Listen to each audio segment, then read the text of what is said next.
another episode of Live Talks with me, Ayo Fawole. We have the wizard. Magic. Pass some smoke, all that stuff over there. And we have my good friend, brother from another mother. I see this guy, whenever I see this guy, I've got such a warm welcome for him because he's an amazing fella. His name's Thomas, but I want to call him Chef because he's a chef. Chef Thomas Sinclair, right? Is that right, yeah? Inhale!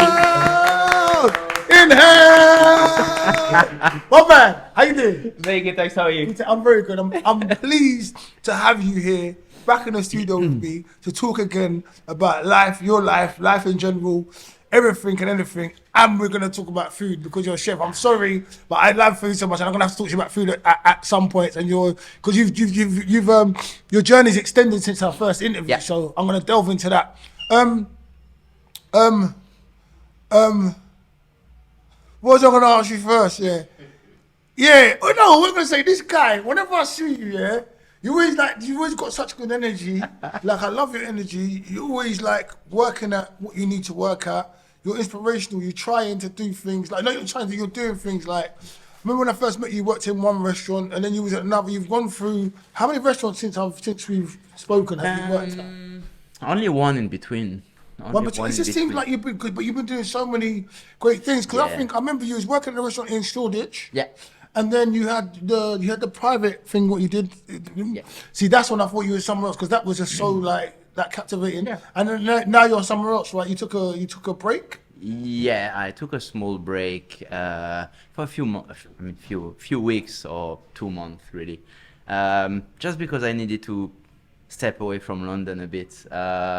Things turned a bit bitter at work in my last place, and I just needed time to take time for myself.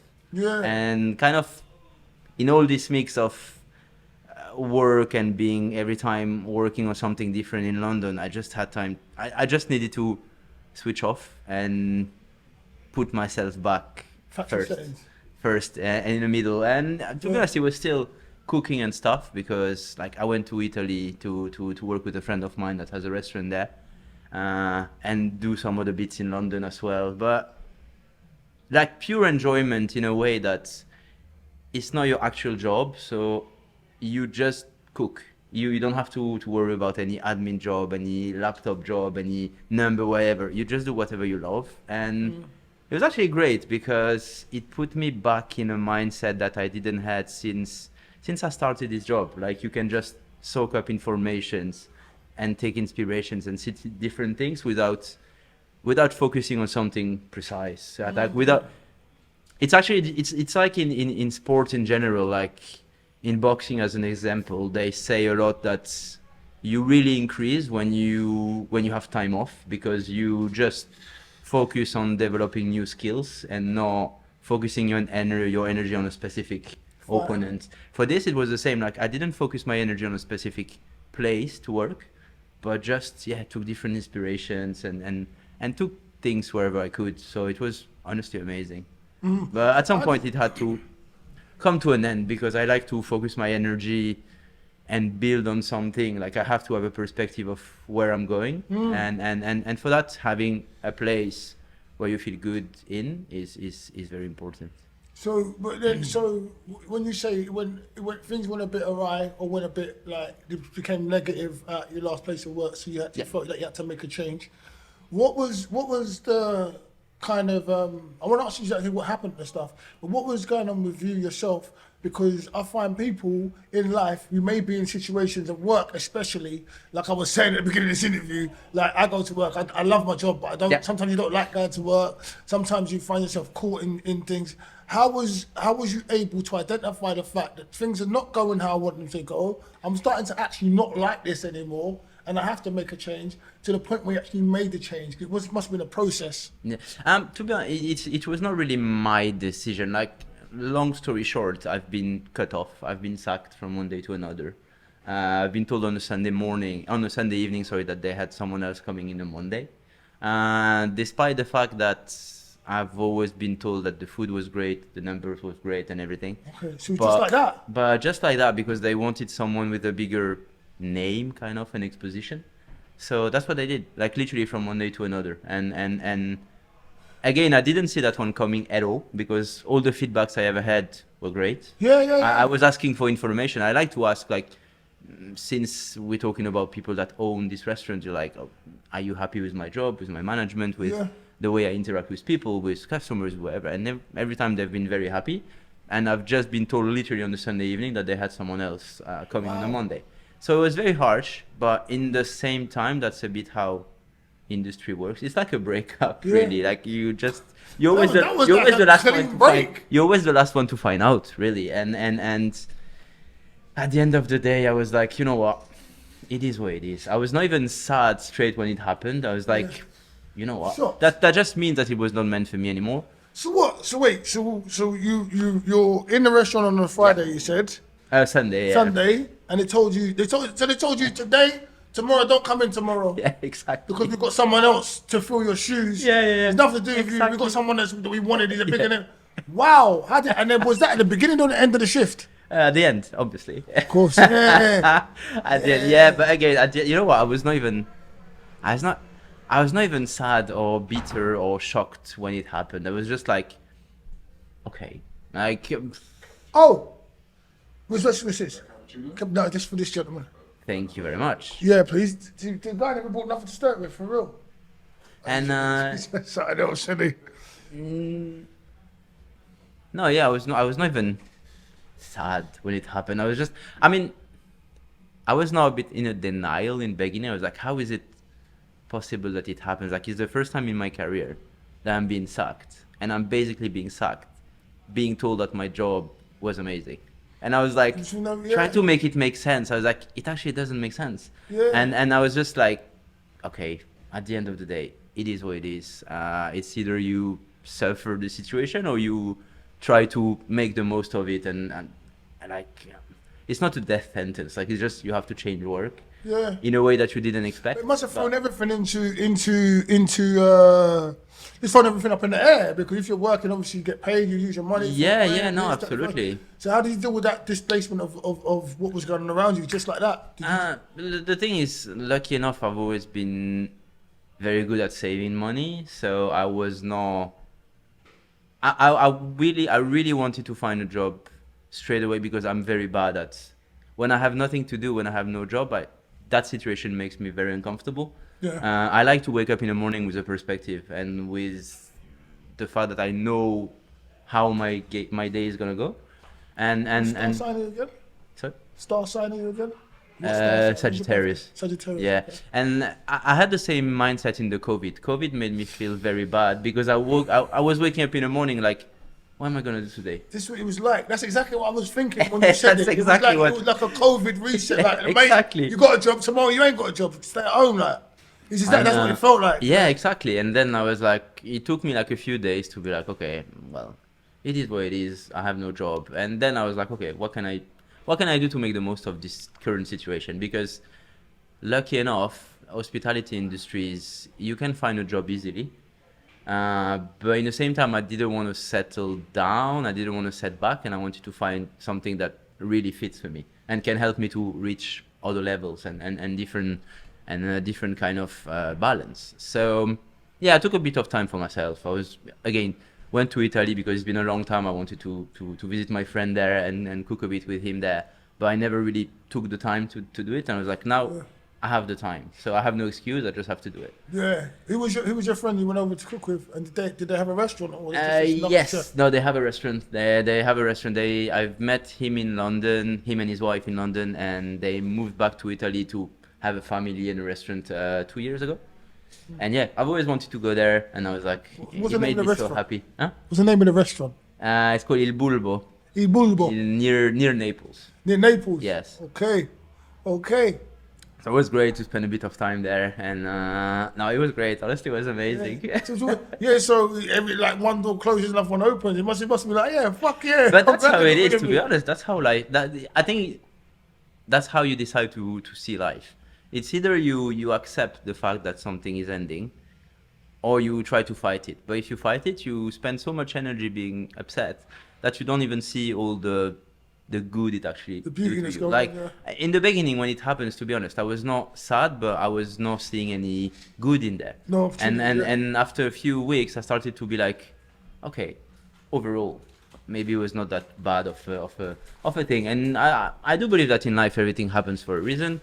So it just took me a bit of time to understand the reason why was this happening. And I was like, at the end of the day, just closing a small door, opening a bigger one, and that's it. That's no worse than that. So, yeah, happy now. You're always happy, man. You're always happy. So going from where you was here in the UK to going cooking in a restaurant in Italy, what was the differences in comparison? Like I want to know everything. I want to know the difference in how you felt when you was in the kitchen, because obviously, I think we're in central London almost. It's not central London, but you call it central London now because it's kind of like Shoreditch. They're using it like the new central London. There's the pressures of that kitchen, and then it being in Italy, it's going to be totally different. The demand and the pressures, the produce, the weather, the flavors, the dishes you're making. Break it down for me, man. You said everything. No, the big difference, I think, I love Italian foods, mainly because it's very simple, but as you said, they have amazing products. Like you eat a tomato, it actually tastes amazing. It's so amazing. It's just like, I want to eat this every day until. That's crazy. That we think that's amazing, though. That's amazing. That was beautiful. Like in Europe, depending on where you go, like but in the UK or in France, you don't have that kind of products like tomato that need sun and stuff. You don't have them that amazing. So having this kind of products available is just amazing. And I knew it was for a short amount of time, but then when I went there, my friend was like, "Oh, let's make an event where you do your food in the restaurant." And I was like, Nice. That's amazing because it gives me the opportunity to create something with what we have here. And it was amazing. It was an amazing experience because it's really calls for your creativity, for your imagination, for your ideas, for your memories, for everything. And yeah, the products to start with there are amazing. And you have the sun, like people are in a good mood, people are actually nice. Yeah. What's the Not difference? that they are not nice in London, but it's a smaller city, so people are less busy. They're a bit more relaxed. You can see it in different aspects of You're more relaxed in Italy. of a day-to-day life. And you have the sun, you have the products. And average Italian actually understand food because they grew up in this environment with great products. So they usually they have a very good palate. Like you can't lie to them with food. You can't serve them something average and pretend it's very good because you make it look fancy. Like they want something actually good. Yeah. And lucky enough, in his restaurant, he's pretty much fine dining restaurant. So he has customers already that come knowing that the food is going to be a bit different from what they could expect in this part of Italy. Yeah. So it was already a blessing, honestly. And even comparing to my life in London, like obviously my job in London is cooking, but also there is a big management side with a lot of numbers, a lot of calculation, costs and stuff. So I would say that now my job is like maybe 60% cooking, 40% doing laptop jobs and everything, which menus. I don't necessarily like, but it's part of the job, so you have to do it. When you are in this kind of setup, and I have the same feeling when I do event or something in London, you purely focusing yourself on cooking, which is the most enjoyable bit for me. So it's super nice, and I feel like I have a different vibe because you're just here to cook and make great food. There is nothing else like in the background of your mind, wherever. You just have to cook, enjoy what you're doing. And also I was with one of my very good friends, so it was only happiness, really. Honestly, it was amazing. What would you say? Because there's so much stuff. I don't want to just bombard you with food questions because I love it so much. What would you say is and now the question's evading my head. Okay. So it's just going around. I'm gonna get it out. So you've got I'm gonna go across the board because I'm gonna go back to this question if it makes sense. You've got more chemicals in your plate than food. Even with some of the fine dining places, it's not as because you're saying you've gone to Italy and you're tasting a real tomato, which we don't get to taste it, and there's Yeah. a big difference. It shouldn't be like that. We should be able to taste it in all the food we eat if we're eating fine dining. I think first and foremost, as a chef, but like every person to an extent at home, we should all be cooking with locally produced and sourced products. Yes. Because again, that's where you're gonna have the taste as great as possible. Authentic, yeah, the authentic if taste. you get tomato here, it doesn't taste great because we don't have the conditions necessary to have great tomatoes. There are a few that you can get in the UK. Isle of Wight, as an example, tomato is a very good one. But apart from that, which is a bit more pricey than a normal tomato, I think we should adapt to adapt to your environment with the food you want to cook, or don't expect the same standards. Like if you use a tomato, but you have no expectation, then I can understand that some people wants to go for it. Yeah. But that shouldn't be the majority of what you're eating. In the UK, you have different kind of vegetables and fruits. You should try to prioritize those because you can have them at a better value and with a better flavor than if you have to make them come from another part of the world. So it just makes sense, and that's why in these countries like Italy or some regions in Spain, they eat a lot of these products because they have them a lot and very tasty. But you cannot cook in London pretending to do Italian food with products from London for this kind of product, because you're never going to have the same quality. Yeah. Therefore, the whole experience or the whole dish is not going to be as great as it could be. Yeah. But again, I understand that it can suit for some people. It's a choice that everyone is doing, to be honest. Like if you see what people buy now in shops or in any Sainsbury, any fruit or vegetable, it says a lot on people. It doesn't. I don't say it in a mean way, but it says a lot on people. Like I don't really eat a lot of tomatoes in the UK because I know that I cannot find the quality of tomato I want. Even though sometimes I do it, but it's not the majority of my habit. You got the knowledge, innit? That's Yeah. why as well. So I mean, as chef, you can find better products with some like specialized suppliers, but not everyone can access this. So it's a different. You just have to adapt. What, go? You just have, again, you just have to adapt to what you have a lot here, and try to make the most of it and base your eating habits on this, I think. How does this affect you? Like, being as the level of chef you are, how does it affect your eating habits? Like when you go out, is there food that you will never ever eat? Like ever, and you may have eaten before, you'll never eat again. Or there foods that if you're in a pickle, if you're stuck in when you go to certain countries, I'll have a bit of that, even though you know it's not really good or it's not that proverbially good. It's a tricky one. First of it, my real go-to food is pizza. Every day of the year, I have no problem with it.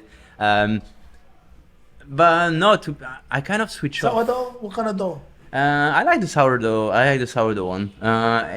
But even the Napolitan pizza really grows in me. Like very very soft and fluffy and stuff. It's What about very Domino's big. pizza? Domino's pizza, or is that too low? Okay. Exhale, that's no pizza, my man. That's no My pizza. God. You know, it's like, That's a bellyache right there. yeah, it's. I feel so bad. My day was okay until now.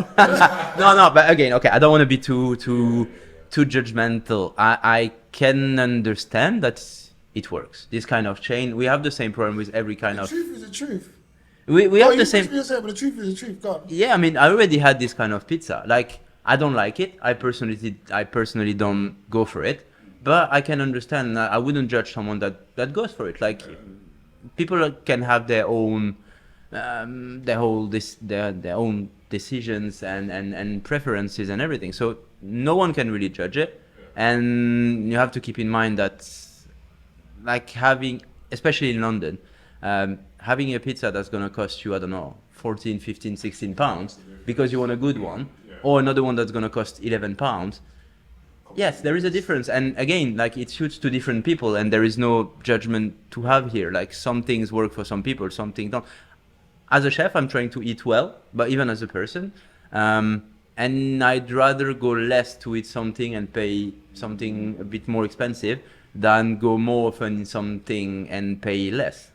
But again, it's my own decision, and it's not like the absolute truth. I can understand that some people go for something that they really like a lot with a lower quality standards. Again, it's a matter of preferences. I'm just listening. I'm soaking it up.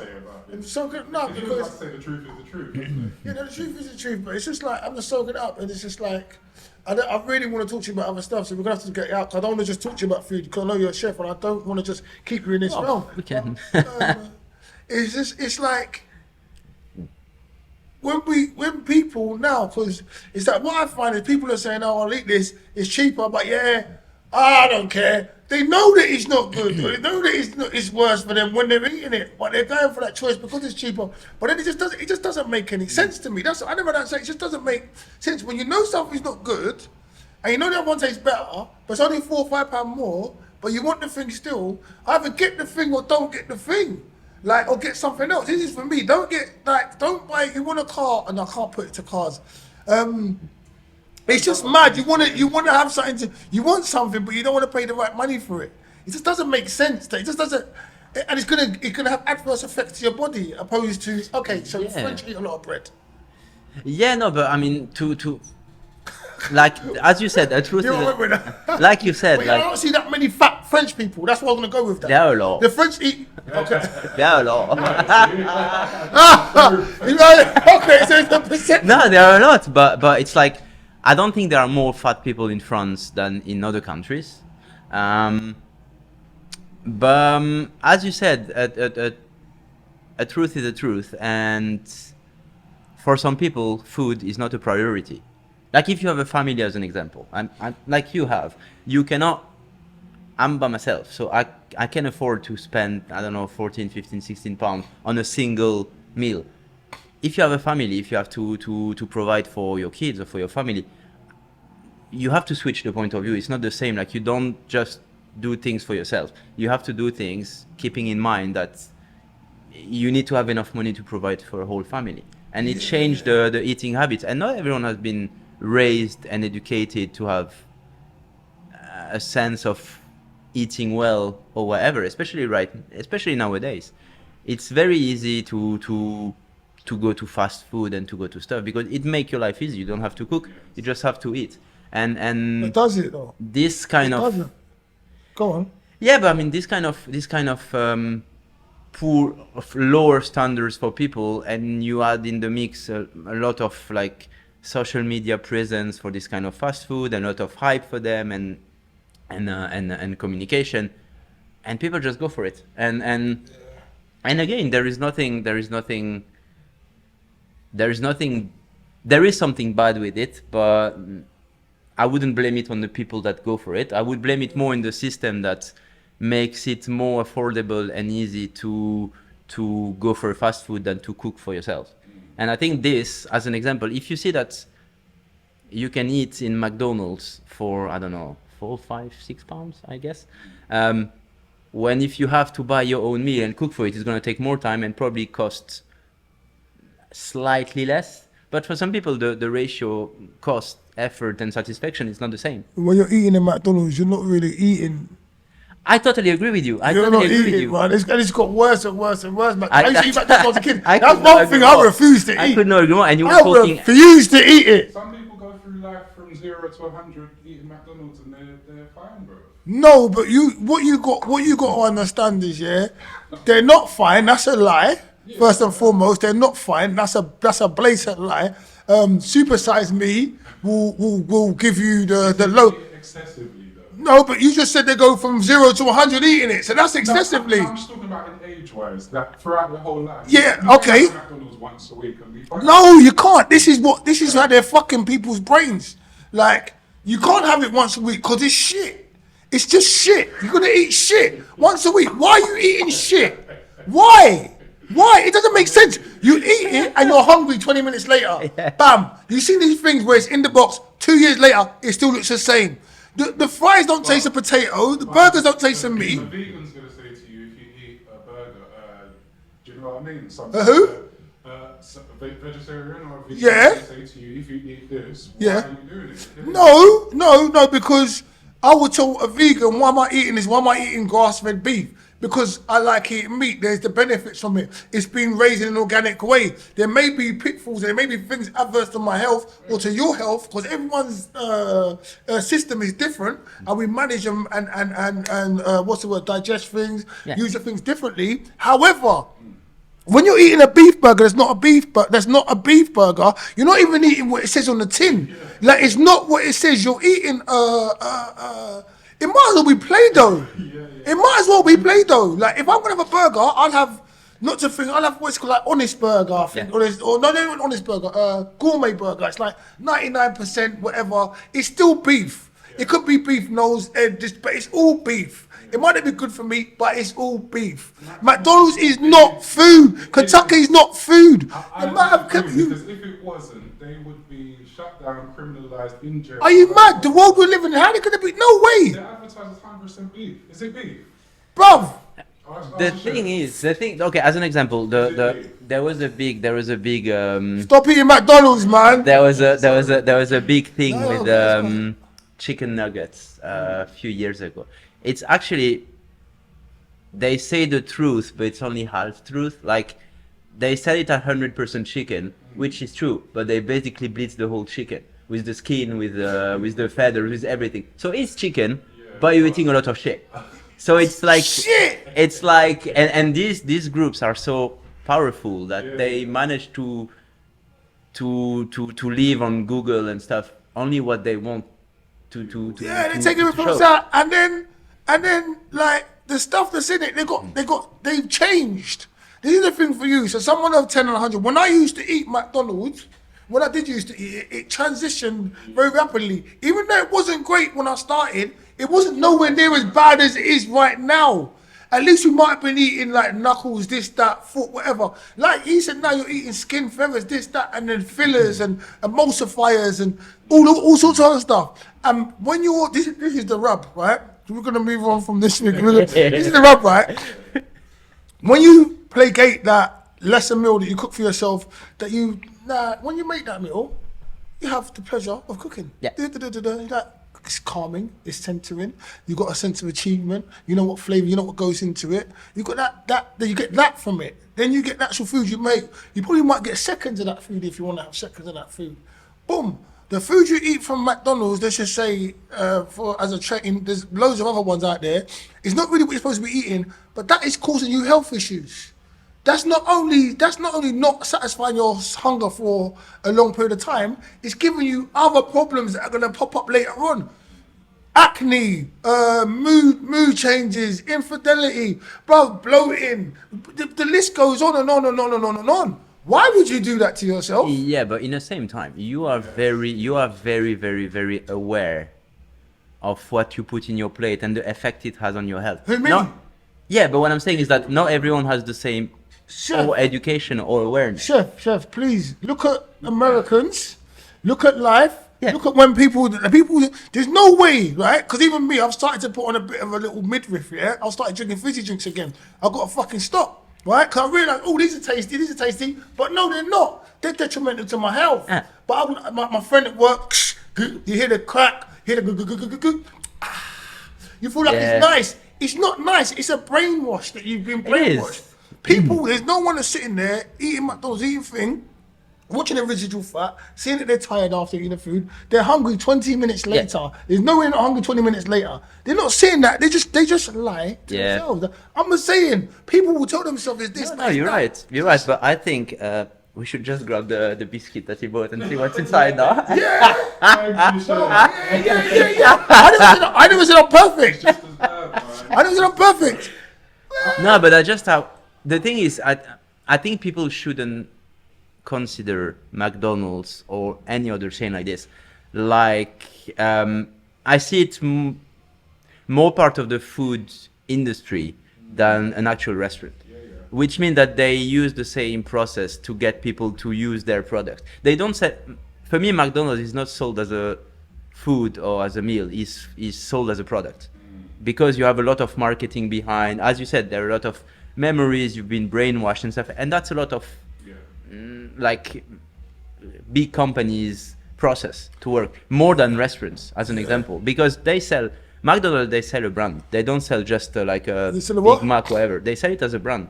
They sell it as a brand, as a lifestyle. Doesn't mean that it's a healthy lifestyle, but they sell it as a whole McDonald's / American / idea that people have from it. And that's where these companies have been. I don't want to say they were amazing, but they kind of managed to put themselves in the culture. In the culture. Yeah. Yeah, did people like the Wizards? No, did you hear him? Because people don't really say, yeah, it's okay for someone from 1 to 100. It's okay to have one meal. Is it they re-bring the thing? Yeah, I can have one. One won't kill you. Yes, it will. I just think there's other things that are just Yeah. as bad, if not worse than McDonald's, just not labelled with the name McDonald's. Yeah. And they're just in Sainsbury's on the shelf. I- It's just as bad. I agree with you, but I'm just saying that, okay, and you look at all of them, same way you talk about the biscuits I just ate, because you're right, sugar's a killer. But you just look at it and you try and do better as much as you can. The things that are hidden are hidden. But I think as such a big company as well, McDonald's, they have to be under so much scrutiny. Nah, what you said, like, because what Chef said. I see what you're saying about hiding stuff, but still, man, to be under so much scrutiny and be serving people with something that's going to kill them. Okay, no, but we're all gonna die. Someone can die in. But no, because before you say it, I want to say we're all gonna die. However, what I'm saying is like, okay, when I sit and watch people eat McDonald's, it makes me want to eat McDonald's. I'm not gonna lie. When I see people, it makes me want to eat McDonald's. When I see the adverts, ooh, I'm loving it. Yeah, I thought, oh, are they? Maybe I want to have it. Apple pies, Big Mac, quarter pound of cheese, fillet of fish. I can still remember how they tasted, how they can taste. Chicken burger with a slice of cheese. I still remember how it tastes. I used to say to my kids, come on, let's go to McDonald's as a treat. I thought it was a treat. So I get all of that. But yeah, Can I say one more thing? You say as many things as you want. So we move on from this, chef. Boy. One thing about food, like we haven't mentioned. The worst thing about food, you see the side of this fella. It's a microwave. Do you know how bad a microwave is? I don't know if you guys know. Yeah. A microwave will turn whatever food you put into it into Denaturizes it. what it's not. So, It denaturizes it. yeah. So let's talk about that. Let's But talk we about don't that. talk about it, I just want to say microwaves. Oh no, yeah. What's your take what's your take on no? Because we're talking food. I'm sorry, chef. You can change the direction wherever you want. We jump in the cars. But what's your take on the microwave versus the air fryer? Because the air fryer just come in and it's really come into play that everyone I To be know. honest, I've never really used the air fryer, but I see a lot of things about it, and it looks very nice. But for me, at least, as I said, like I've never used it so far, but it seems to have one big benefit, which is you use less oil, which is the bad thing on frying stuff. So I can't really say much, but it looks a bit healthier, let's say. But I'm not sure about it because I don't know it enough. I want to go ahead and be bold to put words into your mouth. And the old-fashioned ways of cooking are the best ways of cooking. It Take your is. time and do it slow. Use fire when you can. Cook it the way it was supposed to be cooked. Then you'll get that Yeah. authentic taste. Yeah, no, it is. I mean, I think there was a reason why they were doing it that way already, like years and centuries ago. And I feel like any input of technology that's not supposed to be involved in food add an extra, not problem, but add an extra thing to be checked out. Like That's another number to the equation. Yeah. yeah, it's like if you want to keep it as natural as possible, you should cook it. If you can eat it raw, that's more natural. If you want to cook it, you should cook it in a as natural way as possible. But again, it's I think in food industry is a very specific one, especially because these big groups, as we were saying, McDonald's. But I'm quoting McDonald's, but you can put all of them. Oh, in the same. there's loads of sorry at MacD's. Like, nothing against them, just using an example. I wanted to sign a disclaimer about that. Sometimes I still eat the food, but I know it's bad for me. It's like we're only humans. We're only humans. If I want to be totally honest, I have McDonald's only when I'm very hangover. You see? Okay. And I'm Okay. very Okay. hangover. Okay. So it's the perfect hangover cure. And you're like, like when you know you fucked up your body so bad that you're hanging, That's the why thing. not throw a bit more shit in there? Come on, what harm could it do? Bit of oil and what could be meat. All right. It's like when you hangover and you have this like walk of shame. I have to push it to like even the meal of shame. Yeah. So I'm like, you know what? Since the situation is terrible, let's add the McDonald's in there. I like that. I've got absolutely nothing against that. I actually concur. That's a time when you'll see me eating whatever the hell I want to eat because it doesn't matter. It really don't matter. What's your most fondest moment in you cooking to date? And I want to ask you about raw food and cooked food for you eating and preparing it for people to eat and stuff. But what's your fondest moment of food? Your fondest moment could have time you cooked for someone and they appreciated it, or time you made something and you tasted it and it was like, God damn, that's good. I think it's I have this feeling quite often because in the past, or even as I always say, I feel like if I'm cooking for someone, that's my best proof of love. Like I'm putting all my feelings, all my love, all my emotions into food, which means that when you cook for someone, you kind of opening up a bit. Like you giving kind of a part of yourself in what you're doing, and every time you cook for someone, either in a restaurant or in private, or even in my private life, if I'm cooking just for my girlfriend or for my family or whatever, when you see that they really enjoy what they have, it just makes me very happy, because that means that you help people to have a good moment in their lives, and just that feeling makes me happy. And it's the same when now I'm working. I mean, I've been working before and now again in an open kitchen, so you can see when people eat, so you can see straight away in the first bite all the emotions. And for me, if you manage to give these emotions to people through food, then it makes me happy. So this just reminds me of The Matrix. I think we spoke about it last time on the thing, because your face is all, it doesn't matter, like when he gives her the food and it doesn't matter. Let's go back to, let's digress. What I'm fucked. When you see them in the open kitchen and you see them like, this is good. But you like, got him. Like, how do you? What kind of? Usually like if you see people, it never lies. Like the word can lie, but not the emotions, not the reaction. When you see people eating and having a smile and like moving the head and stuff, you know that you've made it. Not that you know that you've made it, but again, at least you know that you helped them to have a good moment.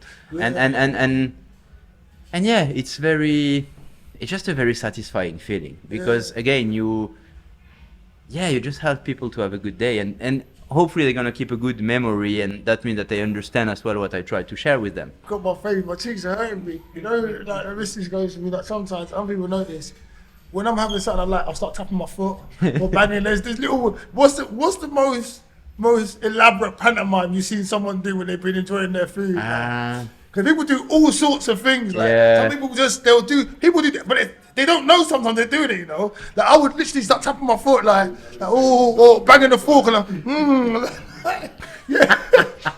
So it's crazy thing. Check yourself as well at home. See what you do when you're enjoying your favorite food. No, seriously, you'll be surprised. You start going like you're doing funny things. Nothing that fancy, I think, so far. I don't know really, but mainly it's people sharing at the end of their meal the fact that they really loved it. Yeah. That's the most common expression I have. Yeah. Um, You know, they had the kids, because you know, like kids, like my kids have done it before. I see other kids did it. They'll start dancing and all stuff. Yeah, that's true actually. Especially with kids. But in the same time, in the other hand, the other side of the coin, for kids, if they don't like it, they're gonna tell you straight in the Yeah, face. they don't. Yeah. Yeah. What about fat people? Oh my god, again, you back No, up. yeah, no, because no, what about fat people? Like, I'm no disrespect to anybody, but I believe that fat people eat differently to Yeah. different people. Like, I see fat people, no disrespect, you're fat, you're skinny, whatever, you're a human being, it is what it is. But no, not even being, just fat people. Like, because I've seen fat people eat food and their relationship with food is different.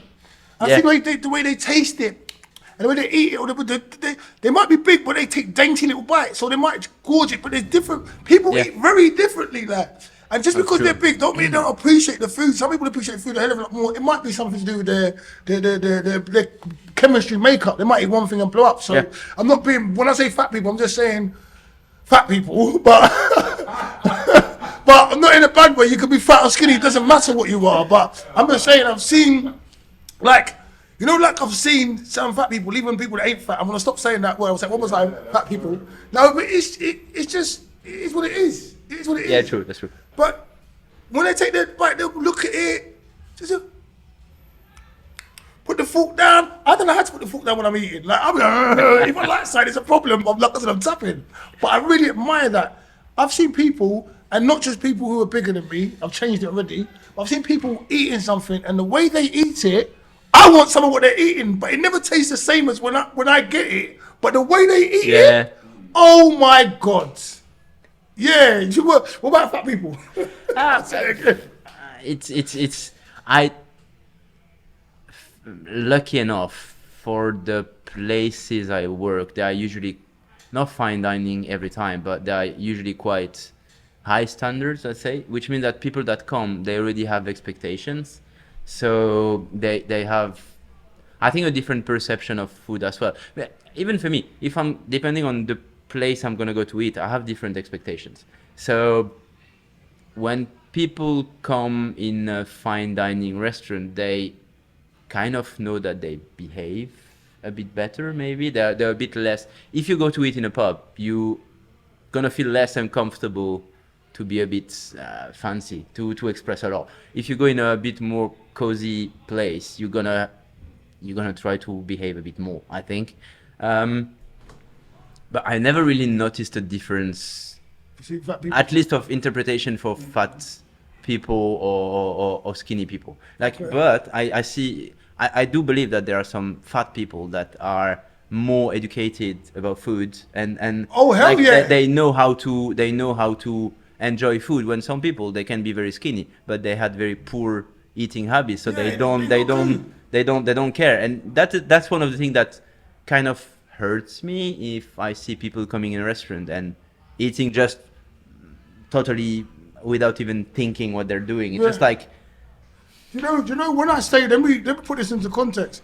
When I said the words, you know, how fat people eat, yeah, it was nothing to do with their size or demeanor or anything like that. It was to do with the freedom and passion they have when they're eating. I've just noticed, like, and I have seen other people of different sizes and shapes and sizes. However, I've seen it more prevalent in people who are bigger, than taking their time and looking at the food, enjoying the food visually, the aromas, the tasting of it, just the way, and when they've eaten it, it's like, it makes me want the food so badly. Like, it's just, you really, paying the homage to the plate and really just, man. But I think this is more related to their background and the education they had about food, that they've been educated to appreciate good food, maybe a bit too much, but to appreciate good food. And some other people, they're just diplomatic. You are. No, but that's true. That's we've seen people very skinny with some very, very shitty and poor eating habits, and these people, they just eat and go, and they don't think. And because for some people, eating, and for you as an example, eating is an experience. You enjoy what you're doing. You enjoy eating. For some people, they just eat to be fed, not to enjoy. And that's a very big difference, because some people want to find happiness through food. Some people just want to be fed. and they don't care about enjoying the food. They just know that food is necessary to live, so they eat. But they don't see the enjoyment and the fulfilling experience behind eating. And some people even, they do see that, and so even though they may be larger than the average person, they understand that we're all going to die at some point anyway, so I'm going to live exactly how I want to live, and I'm going to enjoy what I want to enjoy, irrespective of how it makes my physicality towards you, because this is part of my process, and I'm enjoying my life and living my life. So I've got admiration and respect for that as well. Just going back on what we were saying, because I hope no one felt it was it was an affront or anything to anybody's shape or size, any way, shape or form. Moving on from that, go on. I see on the other spectrum of things, do Michelin star restaurants and all of these kind of, where people are paying hundreds and £100s for steak. Do you think those prices are justifiable, and are people going to them for health benefits more, or is it more for status? The thing is, it's a larger question to be answered. Like, when you're gonna go in this kind of restaurant, obviously some products they use to start with are more expensive. Therefore, any cost is gonna be added to the final bill as a customer. Now, I don't think everything is justified. I think that if you go in a big restaurant, they have a lot of staff, so indirectly you pay for it as well. You don't pay just for your food, you pay for the whole experience. So you pay for the kitchen porter, you pay for the wages of all the staff, you pay for the comforts you've been given. So you don't just pay for your food. Now, obviously they use more expensive products to start with, so that justifies part of the price, not the whole price. And also sometimes it depends as well on the location you have, because again, any cost that the restaurant is gonna have, from the rent to the salary to the actual product, everything is gonna be put on the bill at the very end, at a different percent, but everything is gonna get in the bill. So that's why those places sometimes are much more expensive. I mean, most of them are, and also because since they have a lot of people coming in to eat, they can increase their prices if they want, as long as the restaurant is full. They increase the price. They don't mind. They have the exposition, they have the hype, they have everything to use this product, and they have people in a city like London. Like, a lot of people can afford these kind of places, so they go for it. Now, I don't necessarily believe it's always justified, and that's why my point of view that goes back to the question you were asking earlier. I'm not a big fan of expensive and fancy products in my cooking. Maybe because I've not been raised in this kind of like very, very expensive products, even when I was a kid at home. But I've seen so many places using, I don't know, lobster or truffle or whatever, and charging a lot for it, when I do believe that some things are tastier, in my opinion, and cheaper. And all along my career as a chef, I've always wanted to do great food, but not very expensive. As I want people to understand that you can have a great moment, you can have great food without spending half of your rent or selling your kidney to go for it. And it's something very doable. Like, I love using cheap cuts of meat because, again, with a bit of technique, with a bit of knowledge, with a bit of work, you can get to a very, very nice result without having to overcharge for it. Because that would make me feel bad that people want to go to the restaurant to enjoy, but I don't want the restaurant to be a place where only a very elite part of the population can go. I can understand that it works, but personally, that's not the kind of thing, that's not the kind of values I want to promote with my food. So I always try to, sometimes you use expensive products, but I don't want it to be like the 90% of my cooking styles.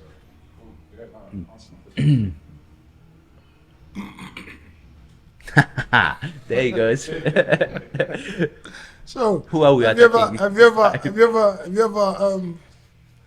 ever cooked, yeah? So you cook for the missus, yeah? You know it's her favourite dish, yeah? And then, like, has she ever said to you, like, you know what, I'll give you some if you make me that dish? Or, like, yeah? Yeah. Come on, my guy! Here you go! My You see that? Yeah, come on, of course, man. No, that's I true. cook them panties off. Look, it turns out that I have a job that can be useful at home.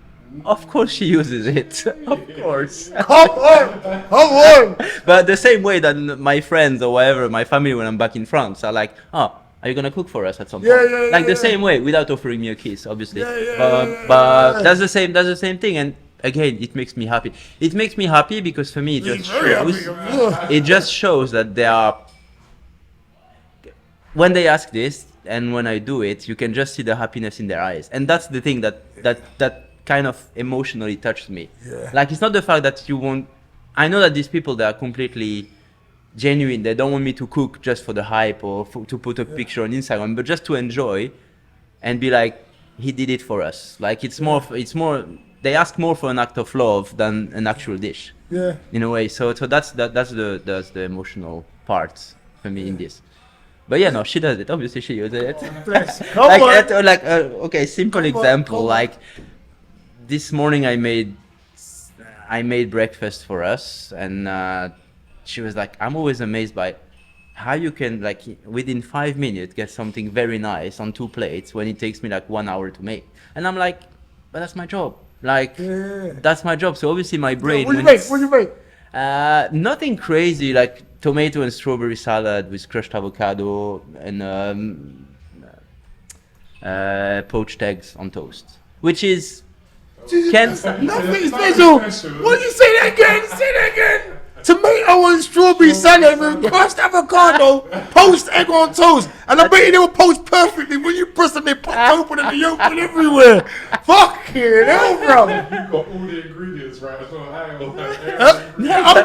heard what you said, man. That's just, here you go. Egg beans on toast. No. My goodness. Of course he was impressed, man. No, not your average McDonald's breakfast. Yeah, nah. Fuck the hash browns, baby. Come on, egg muffin, hell no. No, but it's true. I mean, since I'm doing this job, my brain works differently for this kind of stuff. Like, I know how to make things in a efficient and tasty way. But again, if I were not able to do it, then I would question myself on my skills for this job. But usually I don't. It's not I don't cook a lot at home, but when you cook a lot at work, sometimes at home you're like, I don't want to be cooking today. But lucky enough, she's very good at cooking, so cool. I can't complain on that. She cooks amazingly. What's your secret spice or your secret ingredient? I think lime zest. Lime zest. Yes. That's what you put on. I put it on a lot of stuff. It just wakes up a lot of, especially right now that it's hot outside. You cook everything. You do either like a vegetable salad or either a fish or either a raw fish. You just at the very end you add a tiny bit of lime zest. It just kicks everything. So I'm gonna ask you. You just reminded me of the question I wanted to ask you before, but I'm gonna ask you this question now first. Then I'm gonna after these 2 questions, I'm gonna leave food alone. If you want to talk about food, you can, but I'm gonna leave it alone because I'm talking too much about food. I don't want to just bombard you with just food. Nah, you can be hungry, but I just don't want to bombard you. You're more than just a chef. You're an amazing human being. You've got great energy. You've got other things you do for yourself, I'm sure. What I was gonna ask you is, have you ever been given a dish and like you think, oh fucking hell, what's that? And not being able to because you're very pleasant and you're very was it politically correct and everything. You say, it was nice, but have you ever been given a dish? You'd be like, But you mean in a restaurant or in a private? No, in restaurant, yes. In restaurant, it happens a lot. No, wait a minute. Let me ask this question. I'm going to give you another one. I mean, in restaurant, it happens, not a lot, but it happens that you're disappointed in a dish because it sounded very nice, because maybe they had an Instagram picture of this that looked very nice, and when you have it, it just doesn't match your expectations. Yeah. And that can happen, but it depends. I'm never rude with this when this kind of situation happens. I'm like, I didn't like it. Fine, it's my own. So you told him you didn't like it. My own taste. But usually you won't tell them. You just be like. Usually I would just push it around the plate.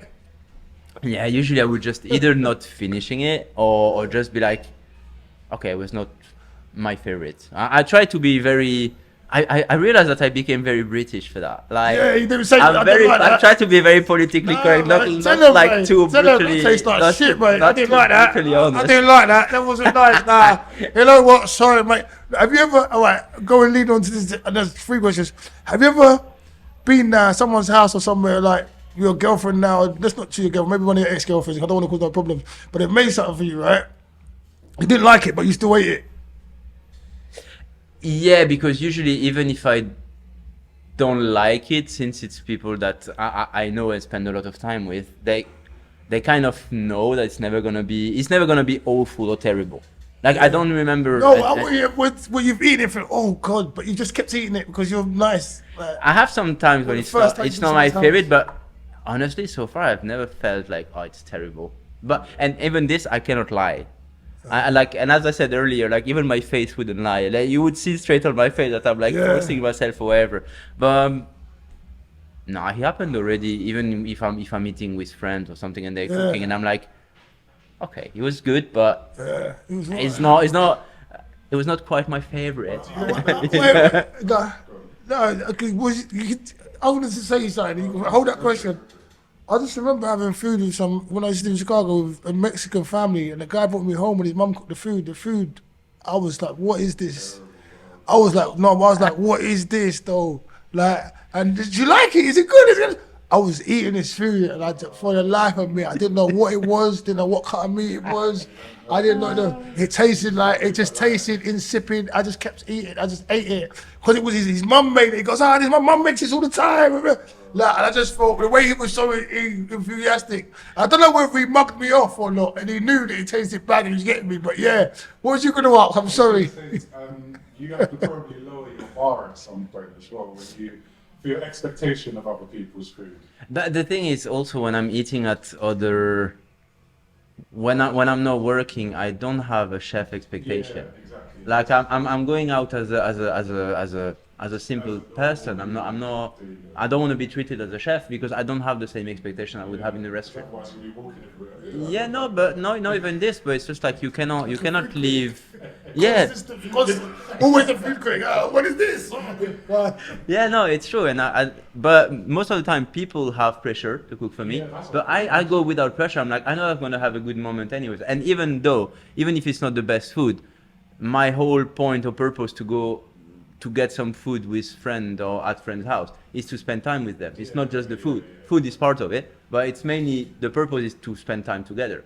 And sometimes it's like if I really don't like something, I want to be honest. But in the same time, if I see that the other person put so much effort into it, I'm like, I don't really want to ruin No, I the. like you, mate, but that's a plate of shit, mate. I'm sorry, mate. You're a good fella, you're a good lady, but mate. I would just be like very politically correct. Correct. Put that in the bin right now. No, I'm just joking. Like you did the right choice, not being a chef. Well done. Yeah. Do something else. Yeah. Like bravo. No, but it's true. It's and food has this kind of power. Like people put so much effort, and it makes me feel bad when people are stressed to cook for me. I'm like, come on, like. You can't be like the buy, though. Come on. I don't want to. I don't want to give you all this extra stress to cook for someone. Like I'm gonna enjoy the food anyways, or at least I'm gonna enjoy the company. So that's enough for me. You've lied, definitely lied, didn't you? We all lie. Definitely lied. You're like, No, but it's something honestly I've never really faced because even somehow people, at least my current girlfriend, she cooks really well. So I can't complain. are you trying to keep her in you? No. So she's Italian, right? So Italian? yeah. Okay. And she knows a lot about food. Okay. But so if she cooks something that she doesn't like, she's gonna be the one complaining and be like, "No, don't eat that shit."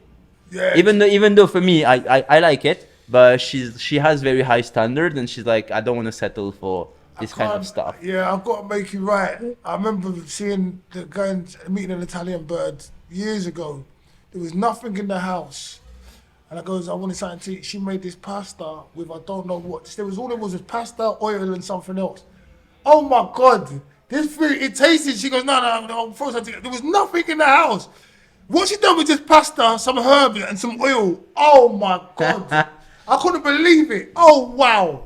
No, Like but wow, honestly, like usually Italian, even average Italian, they have a good food education. Usually, Yeah. honestly, they she just whipped it together. It's just Yeah. like wow. I don't. It's not obviously there are some, but at least the Italians that I know, they all have standards and they understand about food and they know about food. It's hereditary. Passed down through the recipes. You know, recipes. I can't even say it. Recipes passed down. Yeah, yeah, actually, Family yeah. recipes passed down. Most of the time, yeah, because they at least again, I'm talking about the Italians I know, and they're Tutto a posto, used tutto a to posto. they're used to this like big family gathering where you have a lot of food when everyone is cooking and everything. So again, yeah, they have usually they have high standards in food. That's what that lady was talking to us about. Remember the Italian? She said that whole Claudette, family. Claudette, remember Claudette? You know Claudette? Yeah. Oh, She's yeah. gone to, she's in the States now. Yeah, In LA true. now, yeah. That's true. Bless Big up her. Claudette, hope you're doing well. Raw food or cooked food? Depends of what. Depends on which kind of food. If you talk about What's your favorite cooked foods? raw food, I would definitely say either fish or vegetables. Not steak. I like it, but it's not my favorite. It's not my favorite, but mainly also because if I have the choice for me at home, meat is never my first option. I'd much rather go for either vegetables or fish. I mean, vegetables why or you look cheese so or good. fish. Oh, come on. And I'm about no, to but say, do you know what about the you thing is, know? okay, when you step in the, I'm gonna jump a bit out of the Yeah, you question. do When your you go thing. in a gym and you see this guy with his energy and stuff, you feel like you have to try to match the level of commitment and energy. He's hiding under a black t-shirt, man. My man's a beast in the gym. Don't play, you know. Come on, Shem. And no, raw food is great from a health point of view, depending on the food, obviously. And I feel like it's from a human point of view, it's healthier. From a chef point of view, it's a bit more challenging because if you do raw fish or meat, all the challenge is going to be in the seasoning. That has to be great to give some flavors, give some balance. When the action of cooking a meat or a fish already gives a different flavor, so makes your life a bit easier. So for that, I really like. Yeah, that's the thing. Puts flavor into it. That's the thing. So for me, I like to work with raw products, just for this, just for the extra like challenge of adding flavors from different elements. Yeah. And yeah, vegetables because I think they are never as good as raw. Like raw vegetable for me is just beautiful. But again, we go back to the same thing than in the beginning. It's very nice if it's a nicely grown, like kind of organic or a good vegetables to start with. If you take vegetable from Tesco, no offense, but it's not great vegetables. It's not great quality vegetables. Like tomatoes we were talking about before. It tastes like water. They're not tomatoes, they're tomatoes. Tomato. They're tomatoes, they are not the tomatoes. Sorry. They're tomatoes. Sorry, you're using your fancy words. Use a water. Come on. Glass of water. You know what? The funny story is that the place I was working before, I was working with a girl. I've never met someone that British. Yeah. Like honestly, her accent was just like. And sometimes I was asking for a glass of water with lemon and mint, and she was like, "Oh, you want your fancy water?" I was like, "The water." Oh my god, yeah, I just love this kind of very very British. I won't ask you one thing. Outside of cooking now, let's talk about outside of cooking. Yeah. I know you fight. You still fight. Not as much as I'd like. No, now to be honest, with my schedule, I'm not making more time that I should. So I'm just going to the gym and working and chilling. But again, I always have it a big. At some point, I was going in 2 different gyms. One of them was a boxing gym, which I really enjoyed. But then it was making my time off too stretch and too busy, and I'm like. I need to chill down. Yeah, yeah, that's the thing. And the thing is that if I do something, I want to do it for good. I don't want to do it just for the sake of doing it. I want to go with a purpose. So I know that if I'm going in a boxing gym again, I'm gonna be like, okay, I want to fight. I don't want to be just training. And it's again, I can't. You know, I'm growing old now, so I need to pace myself. How old are you, Granddad? 35. 35. Yeah. How old are you, Wizard? 42, mate. Experience. Wow. What experience? What experience? Less than you. A little bit less than me. No, but I mean, Trying it, innit? the truth is, I don't recover now like I was recovering when I was 20. I need more time to rest. I need more time to, you know, chill and everything in the middle. So I'm like, I don't want to put myself pressure. I'm going to the gym pretty much every day. So I'm like, okay, that's enough for my healthy, at least for my effort to have a healthy lifestyle. Lifestyle, yeah. Cool. What would be your profession if you wasn't a full-time chef? I think I would be a bartender. I see the bartending and being a chef pretty much the same. They think the same, but just one of them thinks liquid, I think. And usually they have less boundaries in creation with flavors and stuff. And I really like what they do. You done bartending yourself? Have you done any? No, No? very poorly at home, but nothing to be proud of. You But drinking the products?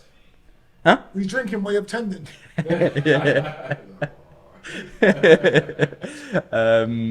Apart from that, to be honest, I don't really know what I would do. Like I really couldn't see myself in a office job. Okay. I couldn't. Like Sportsman or? yeah, maybe PT actually. Okay. Oh, Maybe that's even though I'm not sure because I don't think I have the patience to teach people for this. I can do it as a chef. I do it to teach and train people. Yeah. But sometimes, apart from at work, it kind of pisses me off if people don't understand as fast as I do. Yeah. Not saying that I understand very fast, but if for me something is obvious and it's not for someone else, which is normal, that tends to piss me off. Like I don't know, it It just frustrates you. yeah. But You don't put your and frustration. at the same time, I understand that if you have to teach me something like laptop or anything technology related, you're gonna feel the same. You're gonna feel frustrated because my brain just Doesn't work on doesn't that want. platform, yeah. It's just Yeah. I don't know. It just doesn't understand. So, when you came in, you told him about what's London life like for you?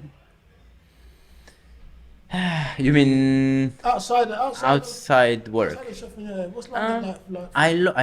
I love London's energies because they have this big city energy, like always moving, always busy, always. You see people from so many different backgrounds and cultures and everything that it just makes you evolve as a human without you even noticing, because you're always interacting with different people, and it's just amazing. And I just feel like, I just feel like it's great to have this kind of interactions. And again, you grow more tolerant, you grow nicer, more understanding with other people, just because you evolved in an environment with different people. What about the way things have changed since you've been here? Namely, like just life and in general, and then what you talked to me about when we first started the interview, about you having to get a new phone because of them scumbags. You know, it was actually a fun story because at the same way that Wow, I love this guy. It's actually a fun story. no, but it's true because okay, when that happened, I was like, oh fuck, that pisses me off. Like those people are so shit. Humanity is so shit. Like people are so fucked up. And like 10 minutes later, I found two guys in the streets where I explained them the story because obviously I had no phone, so I couldn't take the bus, I couldn't take the tube, Yeah. and I was like, not far, but like 1 hour walking from home. So I was like, fuck, I need to find someone to help me. I asked one guy, he's like, oh, sorry, my phone literally just died. He showed me the phone, no battery. I was like, okay, anyways, keep walking. And then I've seen two guys like in their mid-20s outside doing something on the electric, I don't know, whatever. And I explained them the story, and they were like, oh, but where are you living? So we were in Haggerstone at this moment. I was like, where are you living? I was like, oh, Finsbury Park. He's like, you know what? Come with us. We're going to take you to Finsbury Park. And I'm like, Lovely. Tell the viewers what happened. Huh? Let's tell the story of what happened before that happened. Yeah, I got my phone snatched. It had to happen. You sound so happy, man. Yeah, I got my phone snatched. No, Damn but- it, them motherfuckers snatched my phone. Honestly, yeah. Them fuckers. I mean, that's what I- always said. You like, my phone snatched. I mean, I knew it's something that happens a lot in London. And it's always the same. It's not the fact that you stole my phone. Like, I've been raised in a way, and I've been educated in a way that whatever I have in my life, if you ask it politely, I may give it to you. But if you snatch my phone, you stole my phone from me. It's not even the fact that you stole my phone. It's the fact that I know the pain is going to be to block everything and to get a new phone and to... That's just the thing. And I'm like, at the end of the day... What you're gonna make from it is nowhere near as much stress you're giving me. Yeah, that's the thing. It's like, come on, like I don't need it. And it's like you finish Sunday, which is my last day of work before my weekend. So you wait finish minute, a long so day. It wasn't when you got fired though. No. Okay. So I'm like, come on, give me a break. And you're What like, happened? but you know this kind of stuff is like you always see it happening, and you're like, oh, it can't happen to me. Come on, and yet it does. What happened? How did it happen? Yeah, just I was walking to the bus. I see those two guys coming with a bike. I'm like, okay, be careful. Put my phone in my pocket. They pass by. I'm like, okay, fine. I take my phone out. 10 seconds later, they pass from my back and steal my phone.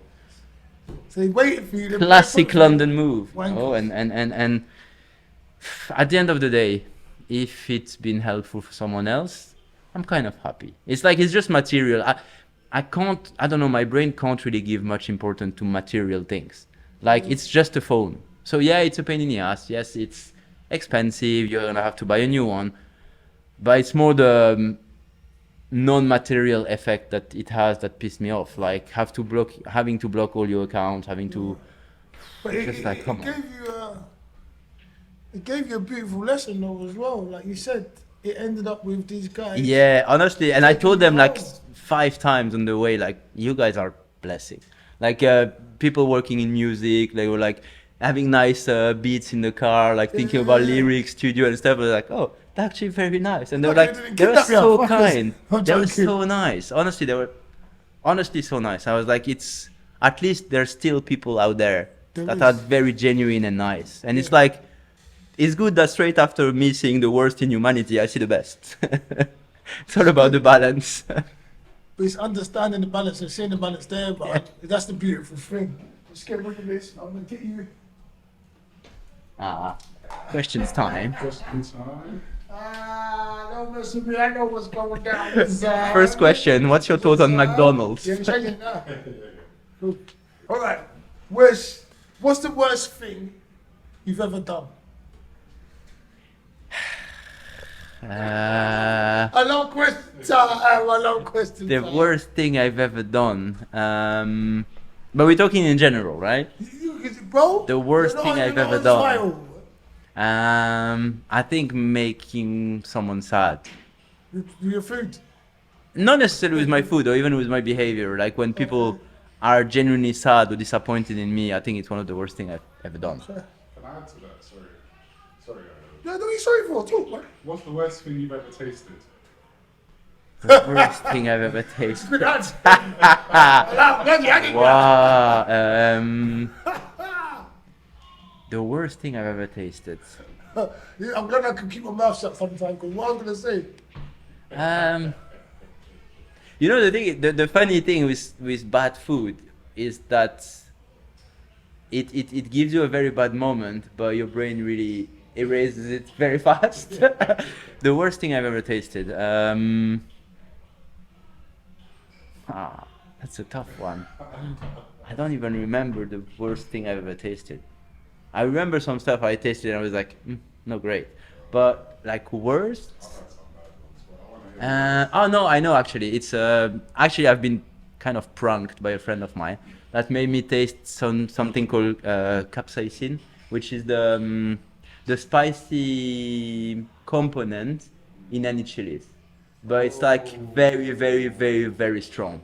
And he gave me 1 drop, and I was like, I had hiccups, I was sweating, I was dying. This kind of stuff, and I couldn't feel my mouth for like 5 hours. What's it called? It's called capsaicin. It's in all the peppers, chilies and stuff. So Capsaicin. terrible. Oh my God, terrible. I'm gonna get some of that for someone. That was terrible. What's the best thing you've ever done? The best thing I've ever done. What's the best thing I've ever done? I think making my parents proud. If you died now, would you be content? Yes. Yeah, I would. I think I have a happy life. Yeah, I think right now I would. Happy life. I think I'm doing good things. I have good people around. I think that would be a nice highlight of my life. So, nothing to regret. What's your definition of greatness?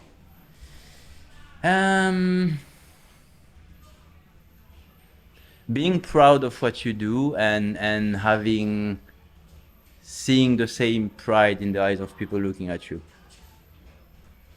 That's nice. I like that. Yeah, I think so.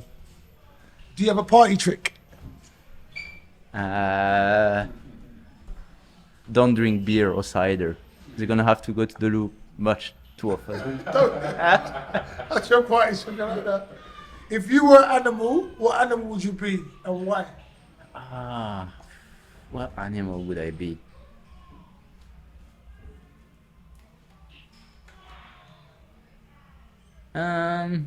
Maybe a fox, because you don't see them often. They go outside by night. You don't notice them. They just do their life. They don't want trouble. They're happy. They're bad boys. They're very intelligent, Very intelligent. But that's the second fox we've had. You know that? Oh, really? Yeah. Someone else said fox not too long ago. Yeah, I like that. We get a lot of lions and stuff. But Come fox, man, on. I like that. What's your favourite quote?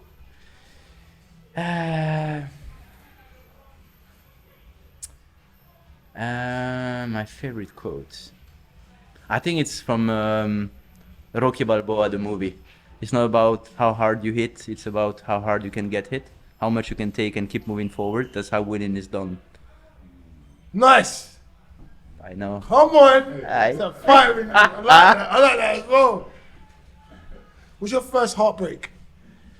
Wow. I think as everyone, like your first big relationship, when you invest a lot of, when you're just usually young, you invest a lot of things and you live in this illusion that she's gonna be the one. And when you realize that it's not for any reason, it's just like terrible. You feel devastated. But I think you have to go through it, to be honest. It's like, it makes you growing up. Yeah, right, a passage. What's the best advice you've ever been given? I think the best advice I've ever been given is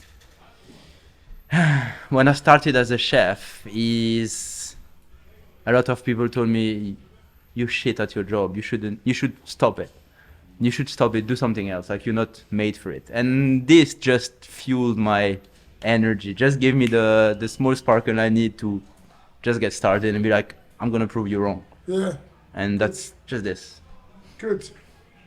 What's the worst thing you've ever seen? The worst thing I've ever seen. Well, I think nowadays you just have to open your eyes and walk in the street to see terrible things. Go for Instagram. Wow. No, but I'm that's seeing true. terrible things every day. Like, yeah, nowadays you see people behaving terribly in a daily basis, and no one even notice anymore because we just used to seeing this same shit all over again. Like, just look at what's happening in France or in Europe in general right now from a political point of view. You see terrible things. For the first time in history in France, yesterday the far right won the parliament elections.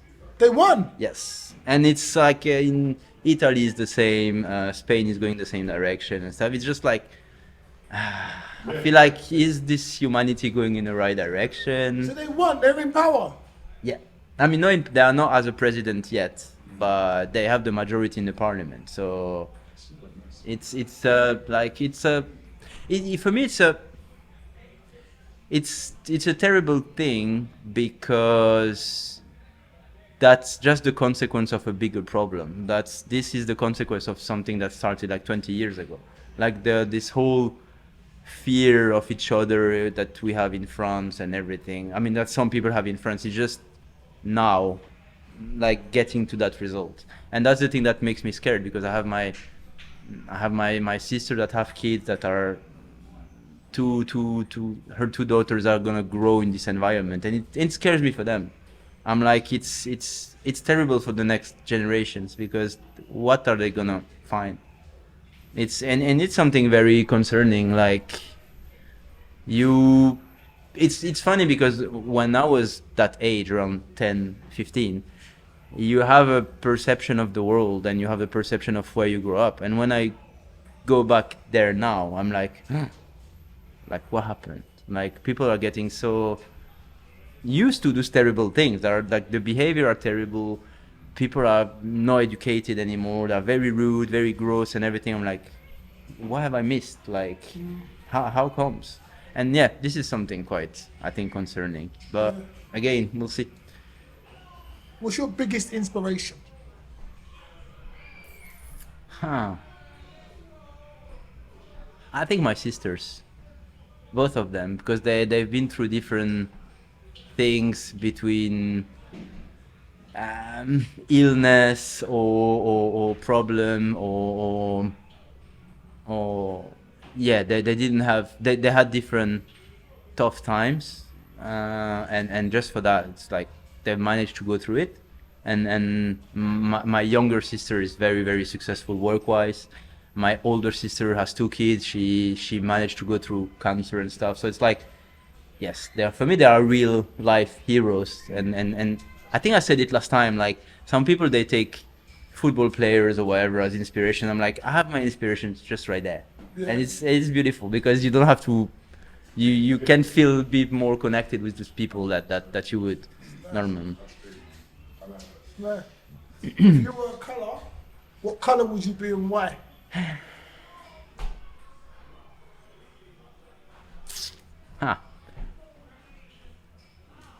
Maybe red, because nice tomato. We go back to the food. I like that. What would be your advice to your younger self? Wow. Keep going. Like don't matter people that for some reason want to hold you back, that don't believe in you. Believe in yourself. It's gonna bring you much further than waiting for other people to believe in you. If you had one wish, what would it be and why? I think to be happy. Just to be happy, yeah. If I had one wish, it would just to be happy and for everyone to be happy, because most of the people they mistake happiness for different stuff. Like happiness for me is just you feeling happy in your current situation, and there is no, for some people it would be to be rich. For me, wealth or whatever doesn't belong in happiness, because you make your own happiness, and it's your duty as a human to make every adjustment necessary for you to have happiness. And for me it's not financially or whatever. It's just being happy with your current situation, with what you've done, with what you want to do, surrounded by good people. And all this for me makes happiness. And I just wish for everyone to be seeking for this kind of ideal, no money, whatever, just happiness. How would you describe yourself? Determined. Because again, like Terminated.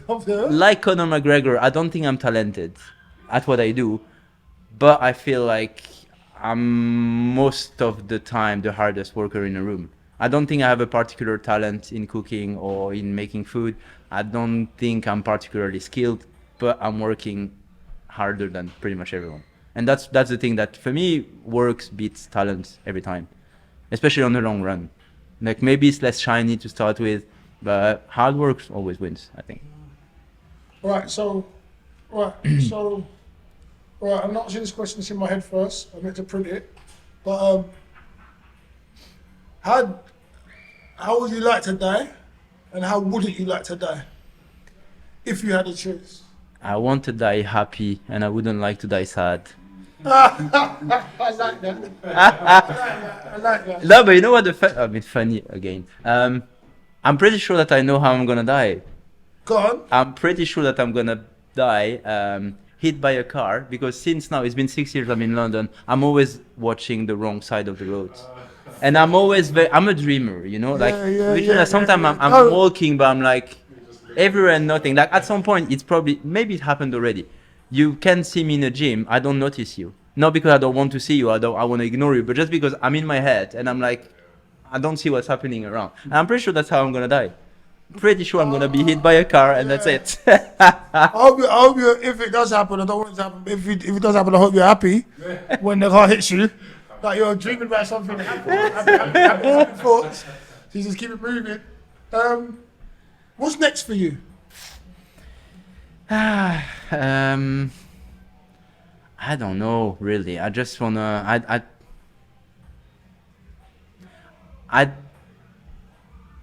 I don't really like to think about what next because it's like you focusing so much that you don't even leave any space for unexpected events to happen. As long as I keep being happy, I keep doing what I love, surrounded by people I love. I want this to be next, and until the end, that's how I want to live now. I just want to. Hit by the car quickly. Yeah, that's it. Maybe I'm just out there. All right, so this is my last and final question. It's been like very, very, very, very, very nice talking to you. Warm up, like I'm having a lot of things. My cheeks have been hurting me talking to you, man. Like from smiling and laughing. What's the most important lesson you've learned in your journey up until now?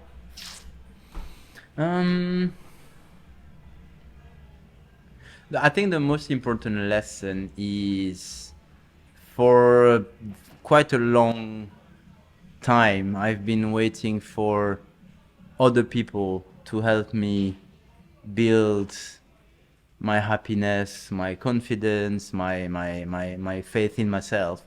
When all this stuff you can be helped by people, but it has to start from within, and usually with self-love, or however you want to call it, is no different to anything else. Like you have to work for it, and you have to work for it on a daily basis, and eventually you're going to reach it. But it's something that should be started with you. And yeah, I think the most important lesson is believing in yourself is always going to get you further than believing in someone or waiting for someone to believe in you. Or just invest in yourself. Invest in yourself, put the time and effort and work in yourself, and you're going to go somewhere. Chef! Yeah. My man! This is my guy! Thomas! Chef Tom! There we go. Thomas Sinclair! I'm yet to taste his food cooking, like, but that's gonna come. I think, to be honest with you, even if we don't make a whole podcast out of it, that's gonna be my third kind of interview with him. After eating some of his great, amazing food, we're working it is in the pipeline. I'm gonna make it happen, but I've really enjoyed talking to you. Thank you very much. Mon ami, mon frère. Mon man. It's live talk. Sorry, see, we're getting lost in the love. It's live talks with me, Ayo Fawole, Chef Tom, Sinclair, Thomas. Yes, Thomas. And we have the wizard. Oh, that's new. Yeah. It's live talks. All you got to do is listen.